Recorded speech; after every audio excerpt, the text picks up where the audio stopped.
Assalamu alaikum, barkanku da zuwa sabon bidiyon mu wanda zamu nuna muku yadda zaka kare Facebook ɗinka daga masu sata ko wanda yake maka Facebook ba tare da ka sani ba. Kar ka manta idan kai sabon zuwa ne wannan channel ɗin, a ƙasan bidiyon nan zaka ga inda aka rubuta subscribe da jan rubutu, ka danna mana subscribe sannan ka danna alamar ƙararrawa domin sanar da kai sabon bidiyo da zarar mun ɗora. Farko zaka shiga kan application ɗinka na Facebook. Bayan ka shiga cikin Facebook ɗinka, a sama za ga inda aka zana skiboyi guda uku, sai ka danna su, sai ka ja sama. Bayan ka ja sama za ga inda aka rubuta setting, daidai kai inda aka rubuta setting ɗin za ka danna, zai kawo ka waje kamar haka, sai ka ja sama. Za ga inda aka rubuta security and login, sai ka danna shi.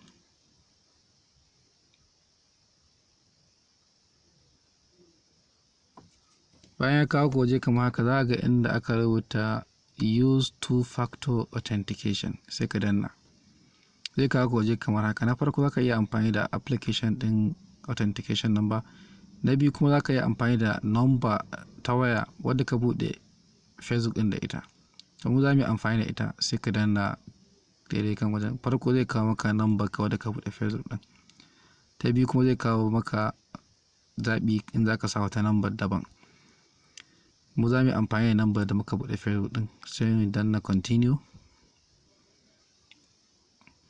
Bayan ka danna continue za ka jira, za a turo maka lambobi guda 6 cikin wayarka. Wannan lambobi guda 6 su za ka sa su a kan nan, kamar su ne confirmation code, tabbacin kai ne mai number. Sai ka sa lambobin da aka turo maka kamar haka: 9 5 3 7 2 4, sai ka danna continue. Bayan ka danna waje zai kawo ka kamar haka, zai ce maka two-factor authentication is on, ma'ana tsaro biyu an kunna, wannan tsaro biyu a Facebook ɗin, sai ka danna done. In ka danna done zai kawo ka waje kamar haka. Farko zai ce maka bai yi ba yawanci, sai ka danna back to previous page, sai ka ƙara danna done.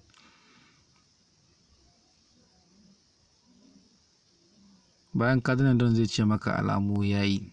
Misali za ka iya amfani da wasu lambobi guda 10 idan layin ka yayi nisa da kai ko kuma ka lose ɗin layin, sai ka danna can ƙasa inda ga an sa recovery code, sai ka danna su. Bayan ka danna su zai kawo ka waje kamar haka, nan ma sai ka sa get code, sai ka danna shi. Zai kawo ka ga lambobi nan guda 10, kowanne kalarsa daban. Za ka yi amfani da shi ne kowanne in ka yi amfani da guda ɗaya ya lalace. Idan ka ga ya kusa ya ƙare code ɗin, a saman code ɗin farko za ka ga inda aka rubuta get new code, sai ka danna shi. Amma fa sai ka bari ya kusa ƙarewa, sai ka danna shi. Za su baka sabon code wanda za ka yi amfani da su.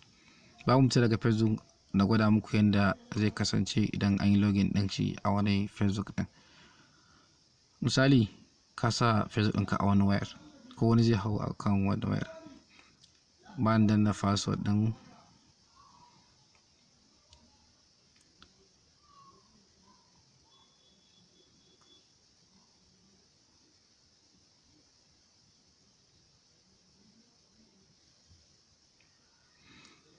sai ka danna login.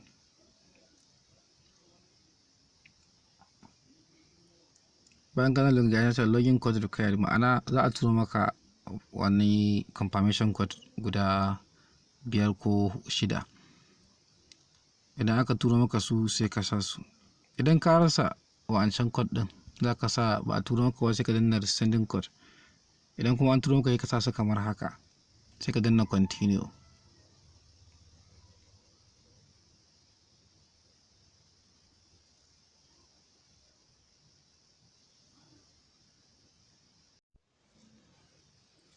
Kar ku manta ku share ɗin shi zuwa ga 'yan uwa don su ƙaru, sai ka like ɗin bidiyon nan ga mai tambaya, sai ya tambaya a ƙasan bidiyon nan. sai mu haɗa bidiyo na gaba.